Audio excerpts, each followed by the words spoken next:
அந்த காலம்தான் நன்றாக இருந்தது. பேருந்துக்குள் கொணர்ந்து மாலை முரசு விற்பார்கள். எந்த நிறுத்தத்தில் ஏறினாலும் அமர இடம் கிடைக்கும்.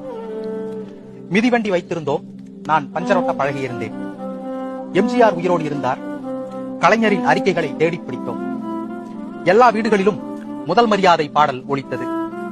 வானொலி நாடகங்களை ரசித்து கேட்டோம். சாவி இதயம் பேசுகிறது பத்திரிகைகள் வந்தன. எல்லாருமே அரசு பள்ளிகளில் படித்தோம். சாலையில் எப்போதாவது ஒரு வண்டி போகும். மழை நின்று நிதானமாக பெய்யும். சாராய கடைகள் இருந்தன. இன்றைய கூட்டம் அக்கடைகளில் இருந்ததே இல்லை.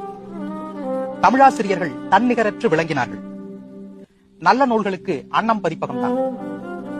வேலைக்கு போகாதவன் எந்த குடும்பத்திற்கும் பாரமாயில்லை. எளிதில் மணப்பெண் கிடைத்தாள். வெஸ்ட் இண்டீஸை வெல்லவே முடியாது. சந்தைக்கு போக 10 ரூபாய் போதும். முடிவெட்ட 2 ரூபாய் தான். நகரத்தின் எல்லா கடைகளிலும் மிரட்சியின்றி நுழைய முடியும். யுவதிகள் பாவாடை தாவணி உடுத்தினர். சிலிண்டர் மூடு துணி போல் யாரும் நைட்டி அணியவில்லை. ராமராஜனை விரும்பி ரசித்தோம். அதிகாலைகள் பறவை கீச்சுகளால் நிரம்பி இருந்தன. புது துணிகளை விசேஷங்களுக்கு என்று உடுத்தாமல் வைத்திருந்தோம். ஊசல் சுவர் கடிகாரத்திற்கு சாவி கொடுத்தோம். தானாய் துயில் கலைந்து எழுந்தோம். இருள் கட்டியவுடன் உறங்கச் சென்றோம். ஆம், அந்த காலம் நன்றாக இருந்தது.